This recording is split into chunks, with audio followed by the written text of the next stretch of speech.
Hello, welcome back to my YouTube channel. देखिए, हम पढ़ रहे हैं एनएसओ की क्लास 6 की वर्कबुक। ओके, इसमें सबसे पहले मैं आपको नोट्स देता हूँ, आपको एक्सप्लेन करता हूँ उसको, देन फिर उसके बाद मैं आपको थोड़ा सा क्वेश्चंस देता हूँ जिससे आपका रिवीजन हो सके।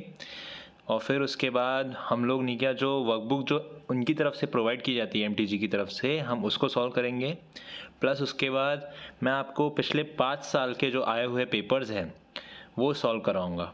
ओके, तो मैं इसकी एक प्लेलिस्ट बना दूंगा आपको, ये आपको पूरी मिल जाएगी। आपको कुछ नहीं करना है, आपको बस इसको वीडियो को प्ले करना है एक बार देने से पहले एग्ज़ाम, और आपका पूरा रिवीजन भी हो जाएगा। प्लस उसके बाद जो पिछले 5 साल में क्वेश्चंस आए हैं वो भी हो जाएगा, और प्लस जो उनकी तरफ से जो वर्कबुक मिलती है उसका भी हो जाएगा।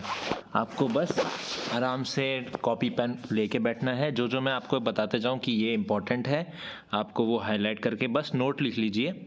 फिर उसके बाद अपना आराम से जो मैं नोट्स देते जा रहा हूँ आप उसको भी रिवाइज़ करके जाएंगे ना, तो भी मेरे को लगता है कि आपके आराम से पूरे में से पूरे नंबर आने के 95% चांसेस रहेंगे। ओके, फिर उसके बाद जैसे कि चैप्टर 1 मैंने करवाया था वो फूड के क्लासिफिकेशन के ऊपर था। अब मैं जो चैप्टर 2 करवा रहा हूँ वो कंपोनेंट्स ऑफ फूड के ऊपर है। ओके, तो हम शुरू करते हैं। सबसे पहले न्यूट्रिएंट्स क्या होते हैं? ठीक है, न्यूट्रिएंट्स जो होते हैं वो एक केमिकल सब्सटेंस होता है जिससे हमारे फूड में जो एनर्जी और मटेरियल जो हम बोलते हैं ना फूड खाना चाहिए, तो फूड खाने से एक्चुअल में फूड खाने से क्या मिल रहा है, जो हमें nutrients, minerals, carbohydrates, fats, vitamin जो रहते हैं ये सब उसके अंदर एक कंपोनेंट रहता है फूड का। तो हमारी बॉडी को वो मिलता है, उस वजह से हमारे बॉडी में एनर्जी प्रोडक्शन बढ़ता है। ठीक है, जैसे फॉर एग्जांपल न्यूट्रिएंट्स क्या है? न्यूट्रिएंट्स वो है जिससे हमें फूड की वजह से जो एनर्जी और मटेरियल चाहिए होता है बॉडी को, किसके लिए? टू लिव एंड ग्रो, रहने के लिए और बढ़ने के लिए। ओके, फिर उसके बाद क्या आता है कि जब न्यूट्रिएंट्स का अगर मैं क्लासिफिकेशन देखूँ तो न्यूट्रिएंट्स का क्लासिफिकेशन आएगा ये क्या, कि कार्बोहाइड्रेट्स हो गया, प्रोटीन्स हो गया, फैट्स हो गया, देन विटामिन्स हो गया। ये आता है आपका पूरा न्यूट्रिएंट्स का क्लासिफिकेशन में। ठीक, अब मैं इसका जैसे आपको बताते जाऊंगा पर्पस क्या क्या है, एक का पर्पस भी बताएंगे। ठीक है, अब क्या होता है, जो डाइट होती है आपकी, जो बैलेंस डाइट होती है ना, आप अगर आप जिम जाने लगेंगे तो अगर आप मीडियोकर हैं, आपकी बॉडी ना ज़्यादा पतली ना ज़्यादा मोटी है, तो फिर आपको जिम वाला बोलेगा कि आप बैलेंस डाइट लेना पहले स्टार्ट करिए। ठीक है, तो बैलेंस डाइट लेना स्टार्ट में क्या होता है, उसका मतलब कि हर चीज़ एडिक्वेट अमाउंट में रहती है।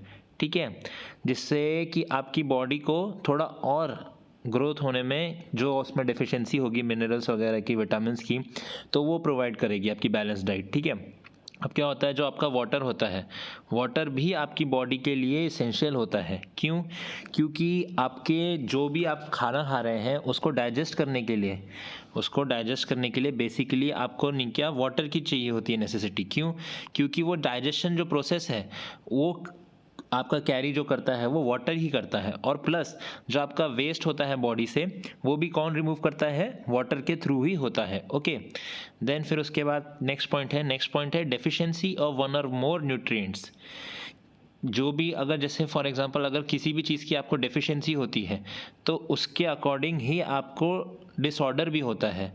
फॉर एग्जांपल जैसे विटामिन डी हो गया, तो अच्छा कमेंट करिए कि विटामिन डी से क्या डेफिशिएंसी होती है। ठीक है, मैं आंसर इसकी वीडियो में आपको एंड तक मिल ही जाएगा, बट तब भी अगर आप वीडियो देख रहे हैं तो आप तुरंत वीडियो पॉज करिए और फिर लिखिए कि विटामिन डी की डेफिशिएंसी से आपको कौन सा डिजीज़ होता है, वो आप नीचे कमेंट करिएगा। ओके, तो अगर जैसे कि फॉर एग्ज़ाम्पल अब आप देख सकते हैं कि जो हम केमिकल टेस्ट ले रहे हैं, ठीक है, जैसे अभी मैंने बताया आपको कंपोनेंट्स बताए हैं, तो उन कंपोनेंट्स को हम कैसे कर सकते हैं कि वो प्रेजेंट है कि नहीं है अभी फूड में। ओके, तो जैसे आपने सबसे फेमस जो है आपका वो होता है स्टार्च का आयोडीन टेस्ट।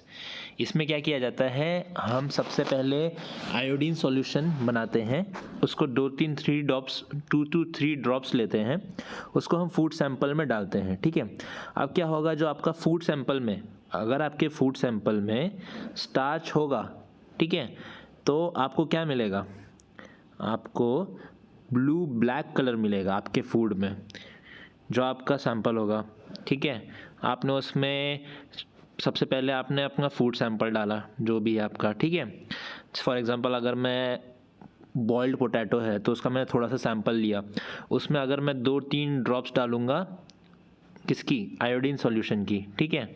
तो फिर आपका क्या कलर मिलेगा आपको, रिजल्टेंट आपको मिलेगा ब्लू ब्लैक कलर, ठीक है। इससे क्या इंडिकेट होता है, इससे ये इंडिकेट होगा कि आपके फूड सैंपल में स्टार्च प्रोड्यूस है, ठीक है। अगर आप उस फूड सैंपल को लेंगे, कंज्यूम करेंगे तो आपको स्टार्च मिल रहा है आपकी बॉडी में, ठीक। नेक्स्ट हम आते हैं टेस्ट करने का प्रोटीन का। प्रोटीन में आपको क्या क्या केमिकल्स रिक्वायर्ड होंगे, ये इंपॉर्टेंट चीज़ें मैं बता रहा हूँ। अगर आप ये नोट कर रहे हैं कि हाँ ये मुझे ध्यान देना है, तो ये आपके एनएसओ में हेल्प करेगा। क्योंकि एनएसओ में ये क्वेश्चन नहीं आएगा कि कार्बोहाइड्रेट्स कंपोनेंट्स में होता है कि नहीं होता है, आपको आएगा कि प्रोटीन्स का जो टेस्ट है उसमें हम जो केमिकल्स यूज़ करते हैं वो कौन कौन से करते हैं, ठीक है। तो कौन कौन से करते हैं, कॉपर सल्फेट पहला, ठीक है। फिर दूसरा करते हैं हम कॉस्टिक सोडा, ओके। अब क्या होता है, प्रोसेस क्या है इसकी, प्रोसेस है कि सबसे पहले फूड सैंपल लेना है टेस्ट ट्यूब में, ठीक है। फूड सैंपल लेना है आपको टेस्ट ट्यूब में, और फिर से 2-3 ड्रॉप्स सबसे पहले किसकी डालनी है आपको, CuSO4 की। CuSO4 मतलब copper sulphate, okay. Copper sulphate का डालना है। कॉपर सल्फेट कैसा दिखता है, ब्लूइश कलर का रहता है, क्या रहता है, CuSO4, ये क्या होता है आपका, कॉपर सल्फेट होता है। और ये कौन से कलर का रहता है, ये ब्लूइश कलर का रहता है, ठीक है। ये जो रहता है ये ब्लूइश कलर का रहता है आपका, ठीक है। फिर उसके बाद आपको क्या ऐड करना है, फिर आपको 10 ड्रॉप्स डालनी है। कितनी ड्रॉप्स डालनी है, 10 ड्रॉप्स डालनी है कॉस्टिक सोडा की। और जैसे ही आप caustic soda plus CuSO4 plus उसके बाद आप ये फूड सैंपल आपका डालेंगे, तो आपको क्या मिलेगा, आपको सबसे पहले आपको मिलेगा वायलेट कलर, ठीक है। आपका जो भी टेस्ट ट्यूब में फूड सैंपल रखा होगा, अगर वो वायलेट कलर का हो रहा है तो इसका मतलब उसमें प्रोटीन प्रेजेंट है। अगर वो वायलेट कलर का नहीं हो रहा है तो इसका मतलब उसमें प्रोटीन प्रेजेंट नहीं है, ओके। देन हम करते हैं फैट का टेस्ट। फैट का टेस्ट आपका सबसे सिंपल टेस्ट होता है, इसमें आपको कुछ नहीं करना है। आपका जो टिश्यू पेपर भी रहता है वो भी आप यूज़ कर सकते हैं, या फिर आप जो नॉर्मल आपका पेपर है वो भी यूज़ कर सकते हैं, ठीक है। इसमें क्या रहेगा आपका, जैसे ही आप फूड आइटम को अपने पेपर, जो टिश्यू पेपर हो गया या फिर पेपर जो आपने लिया था, उसको आप रैप करते हैं उसके बॉडी सरफेस पे, तो फिर आपको ऑयली पैच मिलेगा। जैसे आपने कभी जैसे पकौड़े होंगे तो पकौड़े आपने देखे होंगे, उसको अगर आप ऑयली ये पेपर के अराउंड रैप करिए तो उससे ऑयली पैच, जैसे कभी कभी आपके घर पे भी अगर जैसे एक्सेस ऑयल हो जाता होगा किसी चीज़ में, तो ऑयली जो फूड रहेगा उसमें से ऑयल हटाने के लिए आप क्या करते हैं, आप पेपर लेते हैं और पेपर क्या उसके सरफेस पे उसको रब करते हैं, तो आपका जितना भी पेपर होता है वो एब्जॉर्ब कर लेता है, ठीक है। तो हम इससे पता कर सकते हैं कि इस फूड में फैट प्रेजेंट है, ओके। नेक्स्ट हम आते हैं नेक्स्ट पे, जैसे कि अब मैं आपको बता रहा था, जो मैंने अभी आपको कमेंट करने के लिए क्वेश्चन पूछा था, तो वो आपका यहाँ पे क्लियर हो जाएगा, ठीक है। अब जैसे कि फूड्स में क्या होता है, विटामिन्स होता है, और विटामिन से हमारे को क्या होता है, हमें जो अगर विटामिन्स आपकी बॉडी के लिए नेसेसरी होता है, क्यों, टू लिव एंड ग्रो, ठीक है। अब क्या होगा, अगर आपके विटामिन्स की कमी हो रही है आपकी बॉडी में, तो आपकी बॉडी में डिसऑर्डर होना स्टार्ट हो जाएगा, विटामिन डेफिशिएंसी डिसऑर्डर स्टार्ट होंगे। अब वो डिपेंड करता है कि आपको कौन से विटामिन की कमी हो रही है। सबसे पहले हम जो देखेंगे कि हमारे जो विटामिन्स हैं वो फैट सॉल्यूबल, कौन कौन से विटामिन्स फैट सॉल्यूबल है और कौन कौन से विटामिन्स वाटर सॉल्यूबल है। फॉर एग्जांपल अगर मैं फैट सॉल्यूबल वाला देखता हूँ, ठीक है, अगर मैं फैट सॉल्यूबल वाला देखता हूँ, फैट सॉल्यूबल में क्या आता है, विटामिन ए, विटामिन डी और विटामिन ई एंड के, ठीक है। तो अब ए डी ई के जो होता है ये फैट सॉल्यूबल है, ठीक है। और जो आपका वाटर सॉल्यूबल होते हैं विटामिन्स, वो B and C, soluble in the sense क्या होता है, सॉल्यूबल का मतलब होता है कि वाटर में अगर मैं बी और सी विटामिन डालूंगा तो वो उसमें डिसॉल्व हो जाएगा पूरा। आपने देखा होगा अगर आपके जो सी विटामिन सी की कैप्सूल्स आती है, लिम्सी कैप्सूल्स, अगर मैं उसको पानी में डाल देता हूँ तो वो पूरी वाटर सॉल्यूबल होके मिक्स हो जाता है उसमें पूरा, ठीक है। अब क्या होता है, कॉमन सोर्सेज क्या होते हैं विटामिन के, आपके फ्रूट्स हो गया, वेजिटेबल्स हो गया, ये होता है, ओके। अब विटामिन की डिफिशियंसी से जो डिसऑर्डर्स होते हैं, कॉमन डिसऑर्डर्स, फॉर एग्जांपल जैसे आपका स्कर्वी विटामिन सी की होता है, रिकेट्स, रिकेट्स आपने सुना होगा, रिकेट्स जैसे बोलते हैं ना कि आपकी हड्डियां कमज़ोर है, वो विटामिन डी की कमी से ही होता है, ओके, ठीक। अब जैसे कि कार्बोहाइड्रेट्स, कार्बोहाइड्रेट्स क्या होता है, कार्बोहाइड्रेट्स होता है कि जो हमें एनर्जी मिल रही होती है ना, फूड खाने से जो एनर्जी मिलती है वो कार्बोहाइड्रेट्स की वजह से मिलती है, ठीक है। ये एक टाइप से बेसिकली शुगर ही है, ठीक है, शुगर और स्टार्च का मिक्सचर होता है तो उसको हम कार्बोहाइड्रेट्स बोलते हैं। तो ये कॉमन सोर्सेज क्या होते हैं उसके, सीरियल्स हो गया, पोटैटो हो गया, ब्रेड हो गया, हनी हो गया, ठीक है। और इनकी डेफिशिएंसी से क्या होता है, अगर आप खाना प्रॉपर नहीं खा रहे हैं तो आपकी बॉडी में कार्बोहाइड्रेट नहीं होगा, ठीक है। कार्बोहाइड्रेट नहीं होगा तो उस वजह से आपको क्या लगेगा कि आपके बॉडी में वीकनेस आ रही है, कमज़ोरी सी लग रही है आपको, और आपका स्टैमिना जो है वो कम हो रहा है, ठीक है। मतलब आप फिजिकल एक्टिविटीज़ इतनी एफिशिएंटली नहीं कर पाएंगे, क्यों, क्योंकि आपके अंदर बॉडी के अंदर कार्बोहाइड्रेट्स की कमी रहेगी। अब हम आते हैं फैट्स में। फैट्स क्या होता है, कार्बोहाइड्रेट जो बॉडी में स्टोर हो जाता है तो वो फैट का फॉर्म ले लेता है। जैसे अगर आप बोल रहे हैं ना कि अगर मैं बहुत सारा खाना खा रहा हूँ, बहुत सारा कार्बोहाइड्रेट कंज्यूम कर रहा हूँ, बट मैं अगर उतना वर्क नहीं कर रहा हूँ, मतलब मेरा इनटेक कम है और मेरा जो इनटेक ज़्यादा है और आउट जो मैं अपनी बॉडी से परफॉर्म करा रहा हूँ वर्क वो कम है, तो मेरा क्या होगा, स्टोरेज होगा, स्टोरेज होगा तो वो जो कार्बोहाइड्रेट जो बॉडीज़ में स्टोर होना स्टार्ट हो जाता है ज़्यादा, तो वो फैट का फॉर्म लेना स्टार्ट कर देता है, ठीक है। और कॉमन सोर्सेज ऑफ फैट क्या होते हैं आपके, कॉमन सोर्स क्या है फैट के आपके, जो क्रीम, घी, ऑयल, ये सब जो आप बेसिकली एक बोल सकते हैं कि डेयरी से जो आपको मिल रहा हो, ठीक है, तो ये आपका क्या हो जाएगा, फैट का सोर्स हो जाएगा, ठीक है। और एक्सेस ऑफ फैट से क्या होता है, जब एक्सेस ऑफ फैट हो जाता है तो आपकी बॉडी में ओबेसिटी, हाई ब्लड प्रेशर, ये सब आपको डिजीजेस मिलने लग जाएंगे। और ये ओबेसिटी एक कोई डिजीज़ नहीं है, ये ओबेसिटी पर ये है कि अगर आप ओबेस हो रहे हैं तो आपके ओबेसिटी के वजह से आपको ज़्यादा डिजीजेस आपको हाँ हो सकते हैं, ठीक है। देन आता है आपका प्रोटीन। अब जैसे मैंने बताया कि फ़ैट से क्या नुकसान है एक टाइप से, है ना। अब मैं बताऊंगा प्रोटीन के फ़ायदे क्या हैं एक टाइप से। प्रोटीन के फ़ायदे से आपकी जो बॉडी, जो मसल होती है वो जल्दी बढ़ती है, ओके। जैसे अगर आप जिम करके आते हैं तो जिम करने से क्या होता है, आपकी मसल जो रहती है वो ब्रेक होती है, वो क्या होती है, ब्रेक होती है। अब जब ब्रेक होती है तो उसको हम मिलते हैं क्या, क्या देते हैं उसको, हम देते हैं प्रोटीन। जब उसके अंदर प्रोटीन जाता है तो प्रोटीन मसल्स के बीच में जाके स्टोर हो जाता है, ठीक है।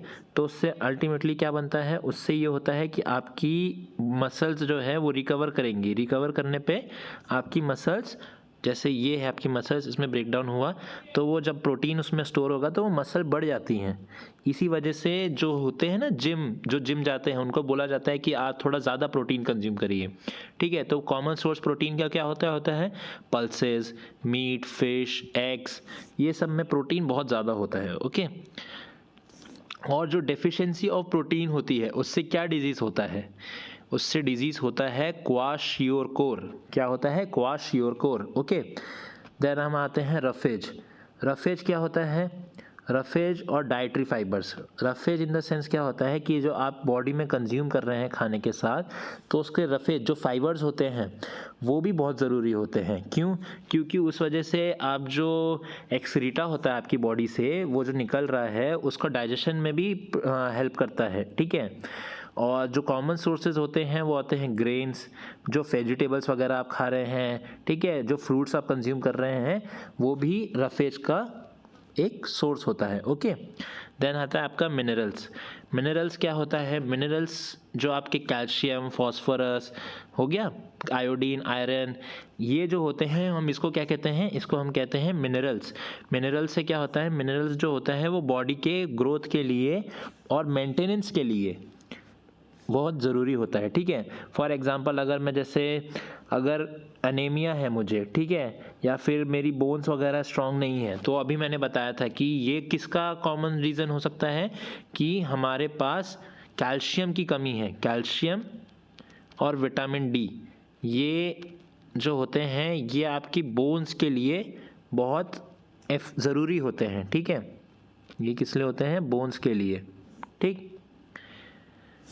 बोन्स और टीथ इनको स्ट्रॉन्ग बनाते हैं आपका विटामिन डी एंड कैल्शियम, ठीक है।